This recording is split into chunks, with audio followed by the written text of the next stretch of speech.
아마 예수 믿는 분들한테 제일 좋아하는 시편이 뭐냐라고 묻는다면 아마 열의 아홉은 23편을 꼽을 겁니다. 그러니까 그만큼 널리 사랑받는 애송시죠. 시편 23편은 주일 학생 때 제일 먼저 외우는 시이기도 하고 아마 이 자리에도 6절까지의 말씀 전부를 외우시는 분이 계실 겁니다. 이 23편 안에는 시적인 영감과 풍부한 상상력이 있고 또 하나님과 깊은 친밀감을 느끼게 하며 마음의 평안을 불러일으키는 아주 세밀한 표현들이 많이 담겨 있죠. 그래서 역사 속에서는 이 시편 23편을 향한 찬사가 많이 있어 왔어요. 설교의 황태자라고 불렸던 스펄전 목사님은 시편 23편을 시편의 진주라고도 했고 또 어느 구약학자는 시편 23편이 시편의 나이팅게일이다라고 부르기도 했어요. 이처럼 수많은 사람들에게 23편은 칭송받고 사랑받습니다. 그런데 동시에 제대로 묵상하지 못하고 있는 시이기도 해요. 왜냐하면 가까이 느낄수록 오용하기 쉽기 때문입니다. 가깝다고 생각할수록 내가 원하는 대로 사적으로 판단하고 해석할 수 있기 때문입니다.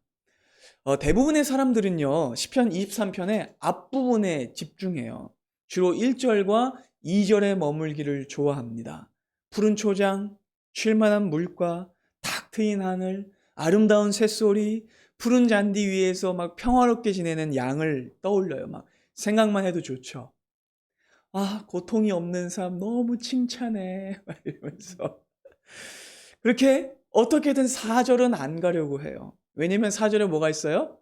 사망의 음침한 골짜기가 있어요. 주님, 지금도 너무 음침한데 이 음침한 골짜기는 좀 건너뛰면 안 돼요? 라는 생각을 가지고도 합니다. 그래서 우리는 나도 모르게 시편 23편을 편식해요. 그러나 이 시편 23편을 온전히 이해하기 위해서는 균형 잡힌 시각으로 전부를 살펴보아야 합니다. 성경을 읽을 때 제일 방해가 되는 게 뭐예요? 내 선 이해와 고정관념이죠. 나의 상황, 나의 입장에 맞춰서 취사 선택하고 내가 원하는 대로 해석하려고 할 때 우리는 성경을 제대로 읽을 수 없어요. 우리는 다윗이 이 시를 쓴 이유와 성령께서 이 시를 쓰게 하신 의도를 따라 암송하고 읽어야 합니다. 자, 원문을 보면 본문 1절에 다윗의 시라는 말이 포함되어 있는데 그 말은 표제가 붙어 있는 게 아니라 다윗이 지은 시라는 사실 자체가 이 시를 해석하는 데 중요한 토대가 된다는 뜻입니다. 그러면 다윗은 이 시를 언제 썼을까요? 대부분의 학자들은 청년 때에 쓴 것이 아니라 말년에 자기 인생 전체를 되돌아보면서 쓴 것으로 보고 있어요. 사실 이 시는 왜냐하면 사망이 음침한 골짜기 그리고 원수의 목전 여호와의 집에서 영원히라는 표현들은요 인생의 경험을 많이 한 사람에게서 나올 수 있는 굉장히 원숙한 신앙 고백적 언어죠. 그리고 이 시는 정말로 매우 치열한 삶과 신앙의 전쟁터를 지나온 사람이 자기 인생 전체를 돌아보면서 하는 말입니다. 그리고 그 모든 순간에 진정 나의 삶의 목자가 여호와 하나님이셨다라는 전인격적 고백이라고 할 수 있어요. 올 한 해 시작하면서 이제 우리는 이 시편 23편을 묵상하게 될 텐데 이 말씀을 통해서 우리의 진정한 목자 되신 여호와 하나님의 인도를 받아 걸어가는 은혜가 있기를 바랍니다. 자, 본문은 이렇게 시작합니다. 여호와는 나의 목자시니. 여러분 이 고백은 23편 전체의 주제이자 마중물이 되고 또 들어가는 문이 됩니다. 이 성경 안에는 하나님과 우리의 관계에 대한 비유가 많이 등장해요. 왕과 백성, 또 신랑과 신부, 주인과 종, 아버지와 자녀, 그리고 목자와 양입니다. 그렇다면 이런 본문은 왜 굳이 목자와 양의 예를 들어서 하나님과 우리의 관계를 설명하고 있는 걸까요? 단순히 다윗이 목자 출신이어서 친근해서일까요? 아닙니다. 여러분 다윗은요 양이 어떤 존재인지 알았어요. 그리고 자신이 어떤 존재인지를 알았어요. 그래서 그는 여호와를 자기의 목자로 여기고 있는 거고 자기를 여호와의 양이라고 말하고 있는 거예요. 우리는 시편 23편을 암송할 때 하나님을 목자로 여기는 다윗을 보고 야, 다윗은 역시 낭만이 있어. 아, 역시 동심 최고 이러면서 다윗을 생각하며 나도 하나님의 품 안에 안긴 어린 양으로 딱 이렇게 뾰로롱 생각하곤 하는데 사실 본문에서 다윗이 의도한 건 그런 이미지가 아니에요. 사실 양이라는 말은 성경의 배경이 되는 고대 근동 혹은 중동 지방에서 굉장히 부정적인 말로 쓰여요. 필립 켈러라는 분이 계십니다. 실제로 젊은 시절에 많은 시간을 목자로 사셨던 분인데 선교사 아들이고 또 평신도 사역자셨어요. 근데 이분이 직접 자기가 양치는 목자로 살았던 경험을 토대로 시편 23편을 해석한 책이 있어요. 양과 목자라는 책인데 그 책을 보면 양에 대한 특성이 아주 자세히 기록되어 있어요. 일단 양하면 우리는 선입견을 가지고 있습니다. 여러분 양하면 어떤 생각이 들어요? 순하다. 좋아요. 양목? 양니트? 양꼬치? 양털? 여러분 지난 10월에 우리가 전교인 수양회를 양양으로 갔었을 때 대관령 양떼 목장 갔었죠? 네. 그때 우리 사나 성도님이 했던 말이 떠올라요. 목사님 양이 너무 꼬질꼬질해요. 그랬죠. 여러분 사실 양은 그렇게 깨끗하지 않습니다. 아, 양털보다 희구나라는 말도 아, 그냥 양털이 아니라 세탁한 양털이구나라는 걸 깨닫게 됩니다. 우리는 일반적으로 양에 대해 오해를 가지고 있어요. 기질적으로 순하고 사람 말을 잘 듣고 다른 가축과는 싸우지도 않고 잘 길들여진 깨끗한 짐승이라고 생각해요. 그래서 우리는 양이라는 말을 들으면 목자의 말을 잘 들으면서 마냥 행복해하는 어린 양을 떠올릴 수 있는데 중동 땅에서는 양을 그렇게 생각하지 않아요. 팔레스타인 지역뿐 아니라 이란, 이라크, 아라비아 같이 양을 많이 치는 지역에서는 오히려 가장 상스러운 욕이 양과 관련된 욕이에요. 야, 이 양 같은 놈아! 그러면 바로 주먹 날라오는 거예요. 뭐라 그랬어? 여러분, 이 말 듣고 이제 합법적으로 쓸 수 있는 교회 안에 욕이 생겼다라고 생각하면서 서로를 양이라고 부르고 그러면 안 됩니다. 자, 여러분, 중동 지방의 사람들이 생각하는 양의 모습은요. 모자라고 어리석으며 고집이 세고 아둔하며 별다른 능력도 없이 성질만 고약한 짐승이에요. 게다가 양은요, 겁도 많아요. 그리고 양이 힘이 없고 연약하다는 것도 좀 선입견이라고 해요. 덩치가 좀 있는 양은 꽤나 힘이 세다고 합니다. 그래서 앞발을 뻗팅기고 버티고 있으면 어지간해선 끌고 가기도 힘들다고 그래요. 하지만 문제는 그 힘을 양이 맹수와 싸울 때는 전혀 쓰지 못하고 양들이 자기들끼리 싸울 때나 아니면 목자에게 대들고 안 가려고 할 때만 쓴다는 거예요. 자기를 해치러 온 맹수한테는 힘을 전혀 쓰지 못한다고 해요. 뿐만 아니라 양에게는 자기 보호 능력도 없어요. 양에게는 날카로운 이빨이나 또 발톱 같은 것도 없죠. 도망을 빨리 칠 수 있는 발이 있는 것도 아닙니다. 그리고 또 양은 눈이 그렇게 나쁘대요. 지독한 근시라고 해서 2m, 3m 정도밖에 못 본대요. 그래서 아주 발이 빠른 맹수가 자기 목덜미를 물었을 때 그제서야 아이고 물렸구나 하는 경우가 꽤 있다고 해요. 그리고 또 양은요, 군중 심리에 쉽게 쓸려간다고 합니다. 그래서 앞에 양이 걸어가다가 돌부리에 탁 걸려서 휘청거리면 뒤에 있는 수십 수백 마리의 양이 그래야 되는 줄 알고 똑같이 돌부리에 걸려서 휘청거린다고 해요. 그러니까 종합해 보면 양은 순하지도 않고 어리석고 고집이 세며 눈이 나쁘고 겁도 많은 데다가 판단력이 나빠서 스스로 지킬 수 있는 능력이 없어서 결론적으로 목자가 없으면 절대로 혼자 살아갈 수 없는 동물이라는 겁니다. 그래서 시편 53편이 이렇게 말씀하고 있는 거예요. 그리고 너무 잘하는 말씀이죠. 다 같이 한번 읽어볼까요? 시작. 우리는 다 양 같아서 여호와께서는 우리 모두의 죄악을 그에게 담당시키셨도다. 여러분, 양은 목자가 없으면 자기 갈 길로 갈 수밖에 없는 존재들이에요. 바로 이것이 예수 믿는다고 말하면서 하나님의 뜻은 따르지 않고 목자의 음성을 듣지 않으려고 하는 우리의 모습과 너무 많이 닮아 있다라는 거죠. 여러분, 양들은요, 목자의 돌봄과 보호가 없이는 절대 살아갈 수 없어요. 목자를 따르고 믿지 않으면 안전을 보장받을 수 없어요. 그래서 다윗이 이렇게 고백하는 거예요. 여호와는 나의 목자시니. 그리고 여러분, 이 고백은 굉장히 뜻밖의 고백입니다. 왜냐하면 그는 이스라엘의 왕이었거든요. 누구의 다스림도 받지 않는 절대 권력을 가진 사람이었거든요. 철의 왕권을 가진 사람이었거든요. 근데 그가 이렇게 고백합니다. 나는 주님 앞에 고작 양일 뿐입니다. 오직 여호와만이 나의 목자가 되십니다. 여러분, 이거는요, 겸손 정도가 아니라 굉장한 자기 비하 같아 보여요. 자기 얼굴에 침을 뱉는 것 같아 보여요. 뭐 하는 거야? 라는 생각이 들기도 합니다.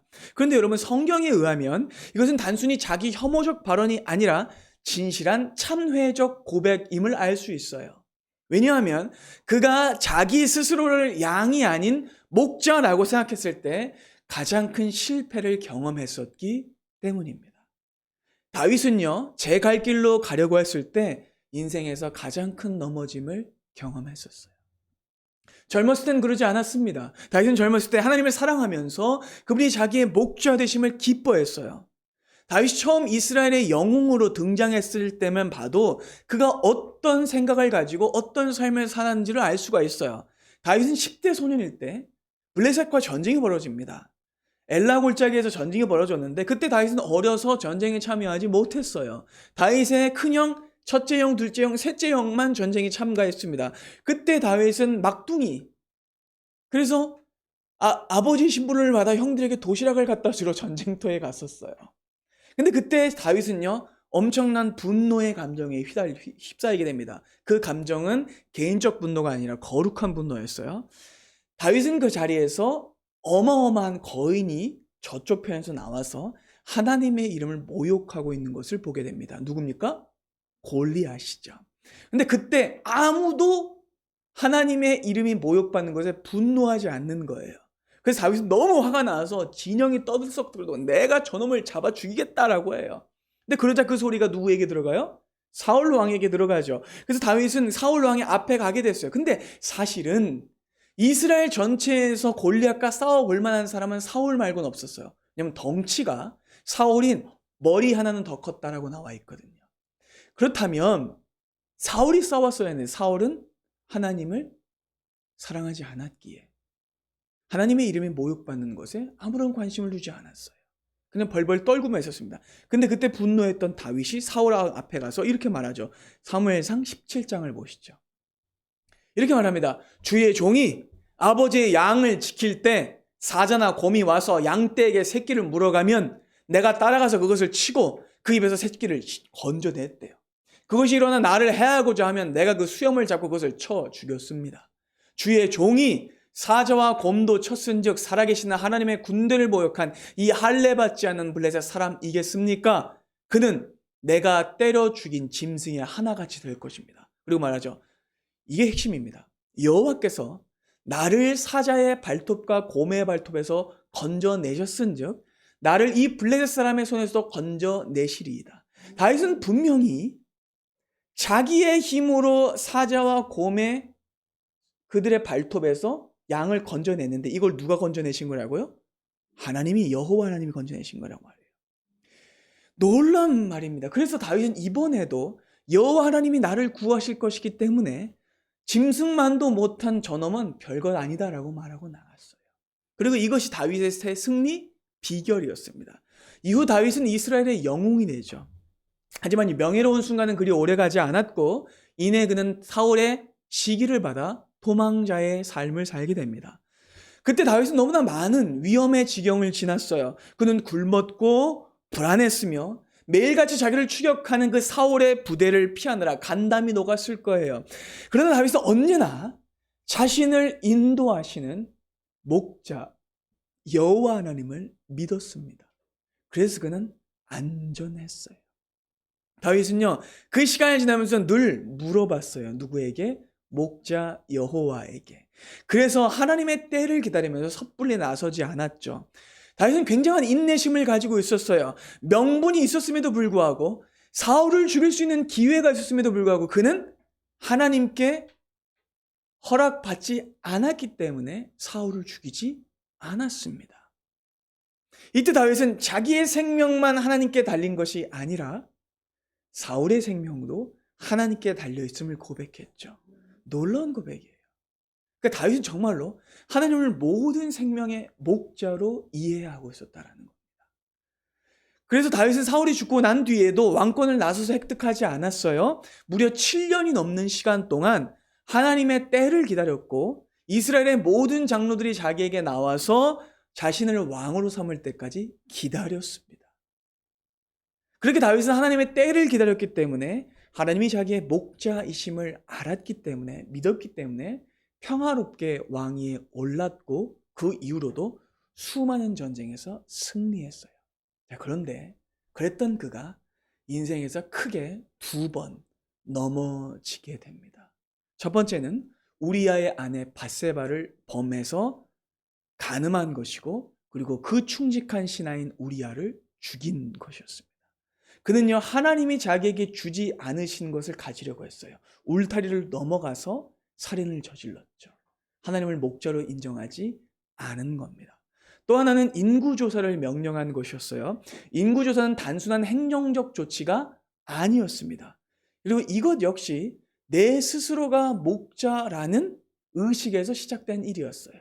여러분 성경에서 인구조사는 누가 시키시는 겁니까?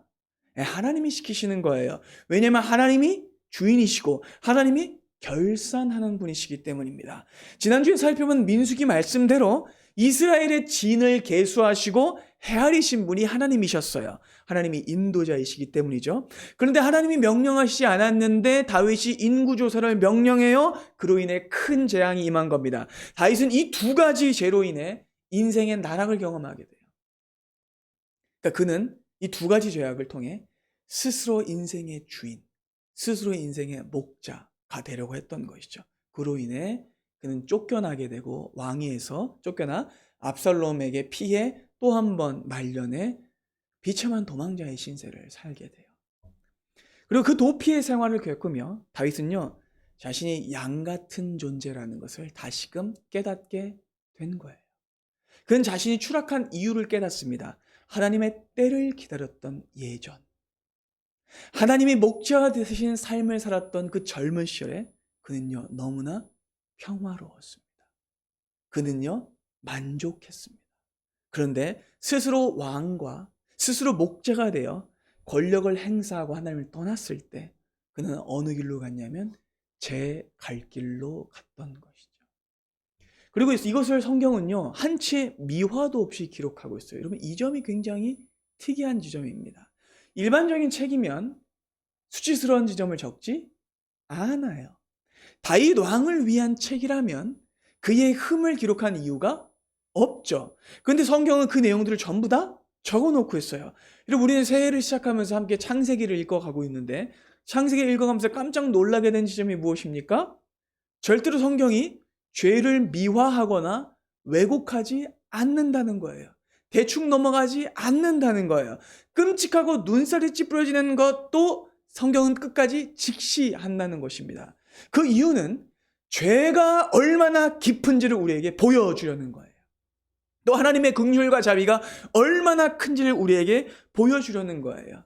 양이 스스로를 목자라고 생각하고 제 스스로 선과 악을 결정하고 행동할 때 얼마나 끔찍하고 비정상적인 일이 일어나는지를 성경은 보여주려고 하는 거예요. 여러분 성경은 도덕 교과서도 아니고요. 전체 관람을 위해 극장에 내건 상업 영화도 아닙니다.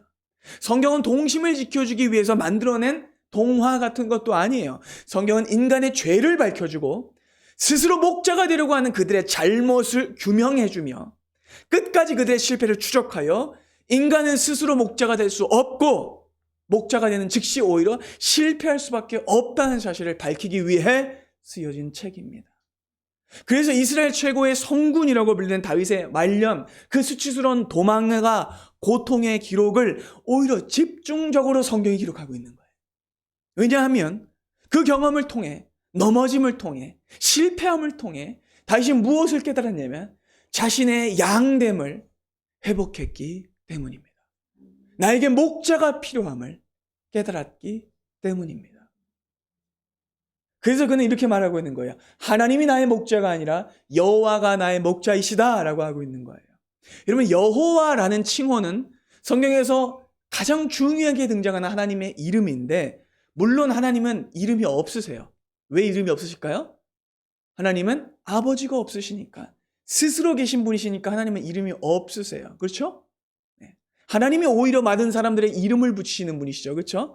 근데 여호와라는 칭호를 하나님이 최초로 출애굽하는 이스라엘 백성들에게 자기를 부를 이름으로 주세요. 그때 하나님은요, 이스라엘을 구출하는 자신의 역할과 정체를 드러내기 위해 여호와라는 이름을 쓰시는 거예요. 그리고 이 여호와라는 이름을 이스라엘이 의지하고 지키고 사랑하고 붙들 수 있도록 이 이름을 주신 거예요. 자, 출애굽기 3장을 보시면 모세가 하나님 앞에, 하나님, 이스라엘 자손들에게 제가 가서 뭐라고 할까요? 너희 조상이 하나님이 나를 너에게 보내셨다고 하면 그들은 저한테 이렇게 되물을 겁니다. 그럼 그분의 이름이 뭐냐? 그때 제가 뭐라고 말할까요? 그 하나님께서 뭐라고 말씀하십니까? 나는 스스로 있는 자이니라. 또 이르시되 너는 이스라엘 자손에게 이같이 이르기를 스스로 있는 자가 나를 너희에게 보내셨다 하라. 하나님이 또 모세에게 말씀하시죠. 너는 이스라엘 자손에게 이같이 이르기를 너희 조상이 하나님 누구요? 여호와 곧 아브라함의 하나님, 이삭의 하나님, 야곱의 하나님께서 나를 너희에게 보내셨다 하라. 이는 나의 영원한 이름이요 대대로 기억할 나의 칭호니라. 그럼 여러분, 이 여호와라는 이름으로 하나님이 무엇을 하시는지 6장을 또 한번 보시죠. 자, 하나님은 여호와이신 분이신데 여호와라는 이름으로 하나님께서 무엇을 하신답니까? 애굽 사람의 무거운 짐 밑에서 너희를 어떻게 하신대요? 빼내신대요. 그들의 노역에서 너희를 건지신대요. 편팔과 여러 큰 심판들로서 너희를 속량하신대요. 너희를 내 백성으로 삼고 나를 너희 하나님이 되게 하신대요. 나는 애굽 사람의 무거운 짐 밑에서 너희를 빼낸 너희 하나님 여호와인 줄 너희가 알지니라. 내가 아브라함과 이삭과 야곱에게 주기로 맹세한 땅으로 너희를 인도하여 그 땅을 줄 것이래요. 그분이 누구시래요? 여호와이십니다. 그러니까 여호와 하나님은 어떤 분이시냐면 우리를 곤경에서 구출하시고 해방하시고 속량하시고 구원하셔서 약속의 땅으로 인도해 가는 분이세요. 그 어떤 역경과 어려움에도 여호와는요, 어떻게 이스라엘 인도해 가시는 분이시냐면 목자가 되어 인도해 가시는 분이세요. 그래서 백성들을 인도했던 모세가 손에 뭘 잡고 있었어요? 어떤 지팡이입니까? 목자의 지팡이죠. 왜냐하면 여호와 하나님이 어떤 분이신지를 드러내기 위해서예요. 그리고 여러분, 놀랍게도 이스라엘이 애굽에서 나올 때에도 어떤 일이 있었냐면 어린 양이 대신 죽는 대속의 사건이 있었습니다. 그리고 그 말은 이스라엘 백성들이 어린 양 같은 존재라는 뜻입니다. 그래서 그들은 이전까지는 거짓 목자, 가짜 목자 밑에서 학대당하고 있었는데 이제 그 양으로서 죽고 새롭게 여호와를 따르는 양이 되어 소속이 바뀌어서 애굽을 나오게 된 거예요. 이후 광야에서의 이스라엘 백성을 이끄시는 하나님의 모습은 정말로 목자의 모습이었어요. 하나님은 무엇으로 인도하셨습니까? 불 기둥과 구름 기둥으로 인도하셨고 만나라는 양식을 내리셨고 그들에게 생수를 먹이셨습니다. 반석에서 나오는. 그러니까 비록 모세가 지팡이를 들고 있긴 했지만 진짜 목자는 누구세요? 하나님이신 거예요. 여호와이신 거예요. 그래서 모세는 자신이 이 이스라엘 공동체를 떠나기 전에 이렇게 기도했어요. 민수기 27장을 보시죠. 하나님, 이제 저는 떠나게 될 겁니다.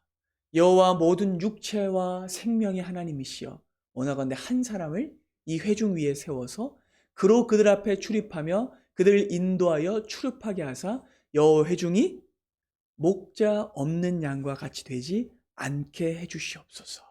그래서 이 모세의 기도를 지나 세워진 사람의 이름이 여호수아예요. 여호수아는 예수라는 이름의 구약식 발음입니다. 상징하고 있어요. 모세가 진짜 목자가 아니라 장차 오실 예수께서 진짜 목자이심을 예표하고 있는 것이죠. 여러분, 다윗은요, 그 하나님을 기억한 거예요. 이스라엘을 혼란과 고통에서 구출하여 내시고 그 어떤 순간에도 떠나지 않으시고 사랑으로 오래 참으심으로 긍휼함으로 그들을 이끌어 가신 목자 여호와 하나님이 자신을 이끌어가고 계신다는 것을 고백했던 거예요. 그러니까 여러분, 모세도 양이었던 것이고 다윗도 양이었던 것이고 모세도 왕이 아니었던 것이고 다윗도 왕이 아니었던 거예요. 다윗은 그 옛날 이스라엘을 광야에서 인도하시고 끝까지 어떤 어려움에도 그들을 지키신 여호와 하나님이 내 삶의 목자 되심을 고백합니다. 그러니까 여호와가 나의 목자시니 내게 부족함이 없다는 고백은 다윗이 정말로 자기의 인생 전체를 돌아보면서 그것만이 나의 유일한 살 길이다 하는 고백이라는 것이죠. 다윗은 한동안 자기 마음속에 있는 부족함, 즉 결핍을 이성으로 채워보려고 했어요. 그리고 자기의 권력을 확인하는 것으로 채워보려고 했어요. 그런데 그것으로는 채워지지 않았습니다. 오히려 그것들로는 절대 사람의 영혼이 만족되지 않는다는 것을 깨닫게 되었죠. 그리고 오히려 다윗은요, 그 도망다니던 시기에 은혜를 경험합니다. 하나님이 나의 목자 되심을 되찾았기 때문이죠. 다윗은 기나긴 도피를 끝내고 왕궁으로 돌아왔지만 그곳이 진짜 집이 아님을 이제 압니다. 여호와가 목자가 되셔야만 사람은 진정한 집으로 돌아갈 수 있어요. 시편 23편의 마지막 절이 무엇입니까? 내가 여호와의 집에 영원히 거하리로다. 우리가 거할 집은 여기가 아니에요. 우리가 진정 거할 집으로 우리를 인도하신 그 목자가 되시기에 우리에겐 소망이 있습니다. 그럼 이 땅에 사는 모든 사람들은요, 아담 이후로 유리, 방황, 표류하는 사람들입니다. 사람은 마음의 결핍과 부족함을 채우기 위해 이쪽으로도 가보고 저쪽으로도 가봐요. 그러나 그 어떤 것으로도 마음의 부족함을 채우지 못하죠. 20세기 최고의 변증가이자 철학자였던 C.S. 루이스는요, 그것이 매우 중요한 증거라고 말했어요. 이렇게 말했습니다. 그는 우리 안에 이 세상에 채워질 수 없는 갈망이 있다면 그것은 우리가 다른 세상을 위해 창조되었다라는 뜻이다. 또 이렇게 얘기했습니다. 우리의 가장 깊은 갈망은 우리가 하나님을 위해 설계되었음을 보여준다. 하나님 외에는 그 어떤 것도 인간의 마음을 만족시킬 수 없다라고 말했어요. 또 인도의 평생 선교사로 헌신했던 레슬리 뉴비긴이라는 목사님이 계신데 이분도 이렇게 말했습니다. 인간은 무한하신 하나님으로만 만족할 수 있는 존재이다. 유한한 물질로는 절대 만족감을 느끼지 못한다. 여러분, 그렇죠. 우리가 무엇을 사더라도 그 만족감은 잠깐입니다. 무엇을 얻더라도 그 만족감은 잠깐이에요. 이내 우리는 또 새로운 것을 원해요. 그 이유는 우리의 영혼이 유한한 것이 아니라 무한한 하나님으로만 채워질 수 있기 때문입니다. 다윗은 이렇게 말하고 있는 거예요. 여호와가 나의 목자이셔야만 내게 부족함이 없다라고 말하는 거예요. 그리고 이 말은 절대 아니다라는 부정문이 쓰여져 있어요. 절대 아니다라는 거예요. 여호와가 나의 목자가 되시면 절대로 부족함이 없는데 이 동사가 심지어 미완성 시제예요. 과거에도 부족함이 없었고 지금도 부족함이 없고 앞으로도 부족함이 없을 거라는 거예요. 여호와 하나님이 나의 목자가 되시면 영원히 우리는 부족하지 않을 것입니다. 여러분, 인생의 비극과 실패가 어디로부터 오는 걸까요? 내 스스로 주인 되어 내 마음대로 부족함을 채우려고 할 때에 옵니다. 많은 사람들이 진정한 목자이신 여호와 하나님을 따르지 않고 당장의 나의 욕망을 따라요. 당장에 내가 가지고 싶은 것만 집중해요. 내가 가고 싶은 길로 갑니다. 그래서 그들은 고통스럽습니다. 왜냐하면 내 뜻대로 삶이 진행되지 않기 때문에 그래요. 하나님의 말씀을 내 삶의 기준으로 삼지 않고 스스로 삶의 목자가 되어 사는 사람들은요, 끝도 없는 불안과 염려에 시달려요. 왜? 내 계획대로 안 되니까. 그러니까 미치겠는 거예요.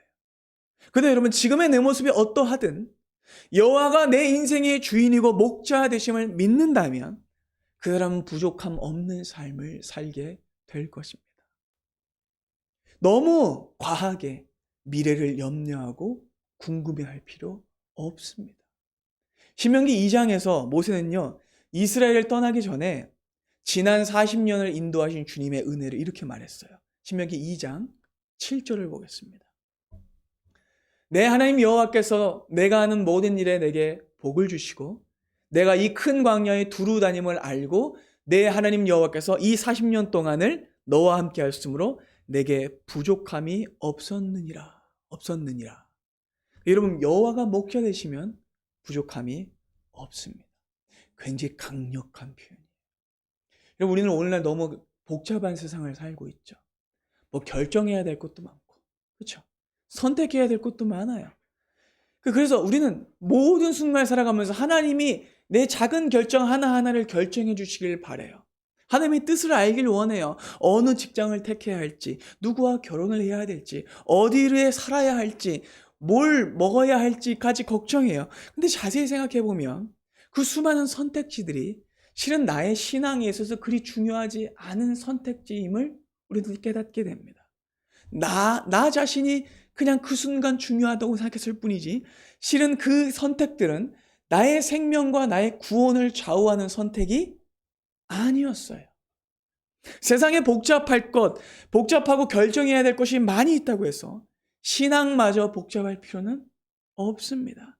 여러분, 우리는 단 한 가지만 잡으면 돼요. 우리의 목자는 여호와 하나님이시라는 겁니다.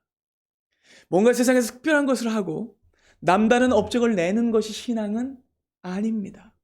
우리는 그 어떤 순간에도 여호와의 양 되심을 인정한다면 우리는 진정으로 안정 그리고 평안한 삶을 누릴 수 있습니다. 신약의 빌립보서에는 매우 위태로운 상황 그리고 낙관할 수 없는 상황에도 만족을 느끼는 한 사람이 등장합니다. 바로 사도 바울이죠.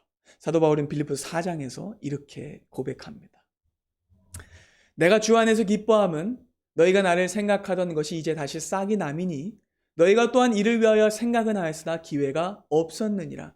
내가 궁핍하기 때문에 말하는 것이 아니니라. 어떠한 형편에서든지 나는 자족하기를 배웠다.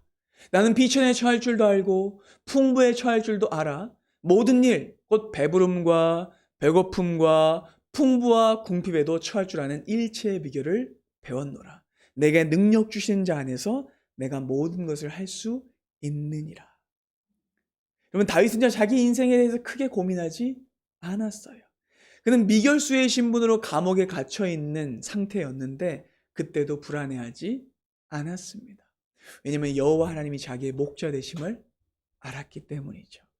당장의 나의 상황과 형편이 나의 미래를 좌우하는 것이 아닙니다. 나의 미래는 누가 책임지고 계십니까? 여호와 하나님이십니다. 그래서 그는 비천에 처할 줄도 알았고 풍부에 처할 줄도 알았던 겁니다. 여러분, 우리는 지나치게 고민하고 지나치게 궁금해하고 지나치게 염려합니다. 그런데 그 염려가 우리의 문제를 해결해 주지 않아요. 제가 자주 말씀드리죠.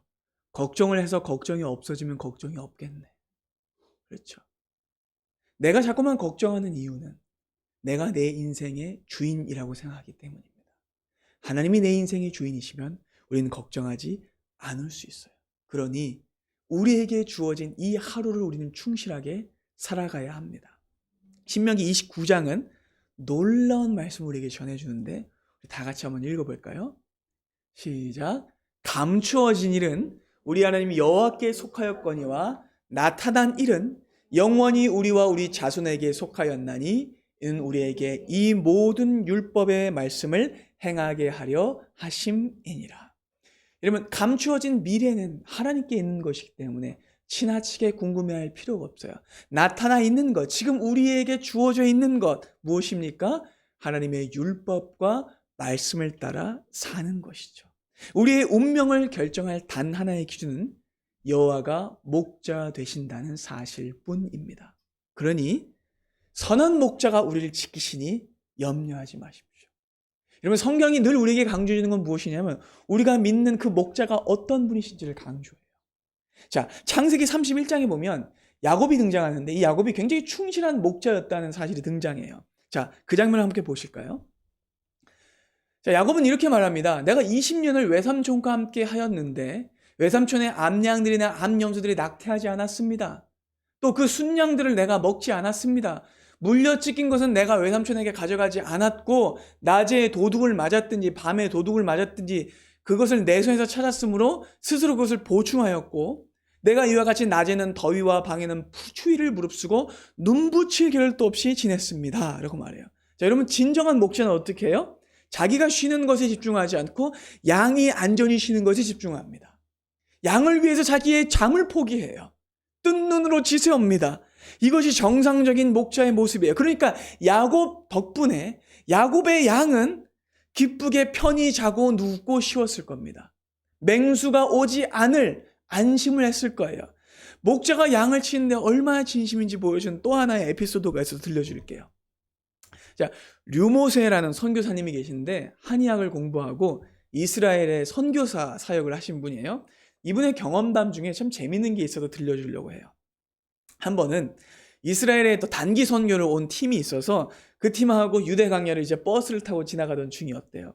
근데 버스 앞에 쩔뚝거리면서 한 마리 양을 품고 가는 베두인 목자를 본 거예요. 그러니까 보니까 광야에서 이 양을 치다가 발목이 삔 것 같았고 품에 안긴 그 양은 그 목자를 피해서 도망갔다가 탈진해서 겨우 목자에게 발견된 것 같았답니다. 근데 선교사님이 딱 보고 너무 안타깝잖아요. 그리고 이건 되게 좋은 기회 같잖아요. 그래서 이렇게 물어봤대요. 여러분, 우리 저 목자를 태워서 이 버스로 좀 데려다 주는 게 어떻겠어요? 라고 하니까 선교사님들이 말을 듣고 와, 좋아요, 그렇게 합시다 라고 하면서 자찬성을 했대요. 얼마나 좋았겠어요. 애쓰는 목자를 위해서 친절을 베풀 수도 있고 성경에 나오는 그런 목자를 볼 수도 있는 상황이고 그래서 너무 좋았대요. 근데 그 목자가 차 문이 열리고 그 선교사님이 히브리 말로 뭐 영어로 했을 수도 있고 이 버스에 타라 라고 한 뒤에 버스에 탄 순간부터 갑자기 버스 안이 조용해졌다고 합니다. 왜냐면 그 목자가 탄 순간부터 알 수 없는 불쾌한 냄새가 버스 안에 가득 찼기 때문입니다. 선교사님의 설명에 의하면 적어도 1년은 못 씻었을 거랍니다. 목자의 옷에는 양과 염소의 똥이 덕지덕지 붙어 있었고 품에 안긴 양의 털도 깨끗한 양털이 아니었다고 합니다. 꼬질꼬질이 아니라 더러웠다고 합니다. 그리고 이런 목자야말로 여러분 진짜 목자예요. 우리는 목자를 보고 희고 깨끗한 옷을 입고 폼나게 우리를 이끌어가는 양의 목자를 생각하는데 아니에요, 여러분. 진짜 목자는요, 더러움과 창피를 무릅쓰는 사람입니다. 진짜 목자는 위험과 어려움을 무릅쓰는 사람입니다. 그리고 진정한 목자는 자기의 생명을 양들을 위해 버리는 목자입니다. 우리에게는 그 목자가 있어요. 예수 그리스도께서 우리를 위하여 자기의 생명을 버리셨습니다. 그분이 각기 제 길로 갔던 우리를 위해 이 땅에 진정한 목자로 오셨습니다. 그분으로 인해 우리는 저주와 죽음의 길에서 빠져나올 수 있게 되었죠. 베드로전서 2장은 이렇게 말씀합니다. 너희가 전에는 양과 같이 길을 잃었더니 이젠 너희 영혼의 목자와 감독 되신 이에게 돌아왔느니라. 여러분은 이 한 해 어떻게 인생을 살아가길 소망하십니까? 무엇을 기도하시며 어떤 인도를 받길 원하십니까? 작년과는 남다른 뭔가 쌈박한 인도를 원하십니까? 여러분, 주님께 도파민을 요구하지 마십시오. 주님은 우리에게 싸우려 자극을 주는 분이 아니십니다. 주님은 언제나 우리를 선한 목자로 인도하십니다. 우리의 현실, 우리의 비참함, 우리의 슬픔, 우리의 연약함, 우리의 가난함까지 함께 짊어지십니다. 그분은 우리 안에 들어오신 분이십니다. 그분은 언제나 말씀을 따라 우리를 가장 선한 길로 인도하십니다. 그래서 로마서 8장은 우리에게 이렇게 말씀하고 있는 것이죠. 함께 읽어볼까요? 그런즉 이 일에 대하여 우리가 무슨 말을 하리요? 만일 하나님이 우리를 위하시면 누가 우리를 대적하리요? 자기 아들을 아끼지 아니하시고 우리 모든 사람을 위하여 내주신 이가 어찌 그 아들과 함께 모든 것을 우리에게 주시지 아니하겠느냐. 아멘. 여러분, 우리의 안전은 우리의 목자가 누구이시냐에 달려 있습니다. 그러니 새해에도 염려하지 마시고 여러분들의 유일한 선한 목자 되신 예수 그리스도를 따라가십시오. 주님께서 오늘도 이 시간도, 그리고 2025년과 영원토록 우리의 주인이자 목자가 되십니다. 믿음으로 그분을 따라가는 이 은혜의 한 해가 되시기를 바랍니다. 기도하겠습니다.